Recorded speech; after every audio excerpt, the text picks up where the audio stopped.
عالمی برادری مداخلت کرتے ہوئے فلسطینیوں کے خلاف اسرائیلی جارحیت رکوائے۔ OIC کا کہنا ہے کہ عالمی برادری اپنا اثر و رسوخ استعمال کرتے ہوئے مداخلت کرے اور فلسطینیوں کے خلاف اسرائیلی جارحیت رکوائے۔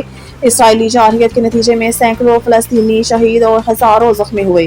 علاقائی عدم استحکام کی وجہ سے اسرائیلی قبضہ عالمی قراردادوں کو تسلیم نہ کرنا ہے۔ اسلامی تعاون تنظیم کے مطابق علاقائی عدم استحکام کی وجہ اسرائیل کی جانب سے فلسطینیوں کی روزانہ بنیاد پر نسل کشی اور فلسطینی علاقوں پر حملے ہیں۔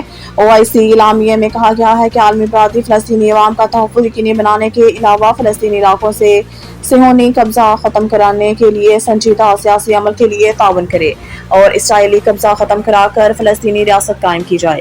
پاکستان کا اسرائیلی قابض اسوات سے فلسطینیوں پر مظالم فوری بند کرنے کا مطالبہ۔ سوشل میڈیا پر جاری بیان میں نگران وزیر خارجہ جلیل عباس جیلانی نے لکھا کہ موجودہ صورتحال میں فلسطینیوں کے ساتھ یکجہتی کے طور پر کھڑے ہیں اور اسرائیلی قابض افواج کے تشدد اور جبر کو فوری طور پر بند کرنے کا مطالبہ کرتے ہیں۔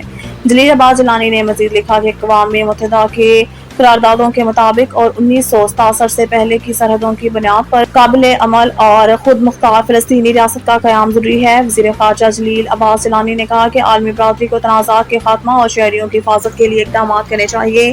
عالمی برادری مشرق وسطیٰ میں دیرپا امن کے لیے فوری مداخلت کرے۔ ورلڈ بینک نے 50,000 روپے سے کم تنخواہ پر ٹیکس لگانے کی سفارش واپس لے لی۔ ذرائع وزارت خزانہ کے مطابق پسماندہ تنخواہ دار طبقے نے امیر ترین برآمد کنندگان ریئل اسٹیٹ سیکٹر کو 3 ماہ میں ادا کیے گئے مشترکہ ٹیکسوں سے زیادہ ٹیکس دیا۔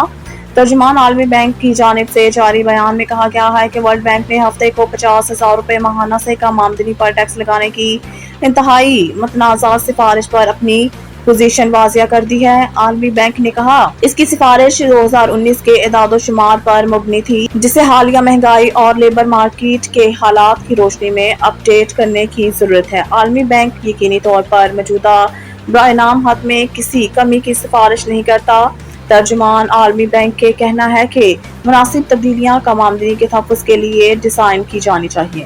نواز شریف ملک سے غیر قانونی طور پر بھاگ کر نہیں گئے۔ وزیر اطلاعات مرتضی سولنگی نے نجی ٹی وی چینل سے گفتگو کرتے ہوئے کہا کہ الیکشن کی تاریخ دینا نگران حکومت کا کام نہیں۔ الیکشن کمیشن جس تاریخ کا اعلان کرے گا اس پر انتخابات ہوں گے۔ مرتضی سولنگی نے کہا کہ الیکشن کے ماحول میں کسی بھی جماعت اور اس کی قیادت کو کسی اہم مسئلے پر اپنا موقف دینے کی آزادی ہے۔ تمام رجسٹرڈ سیاسی جماعتوں کو برابر کے مواقع حاصل ہیں۔ PTI سمیت تمام سیاسی جماعتوں کے برابر کے حقوق ہیں۔ PTI پر کسی قسم کی پابندی نہیں۔ الیکشن کمیشن اور نگران حکومت تمام سیاسی جماعتوں کو برابر کے مواقع کی فراہمی یقینی بنائیں گے۔ ان کا کہنا تھا کہ PTI کا اپنا معاملہ ہے کہ وہ الیکشن مہم کس طرح چلاتی ہے۔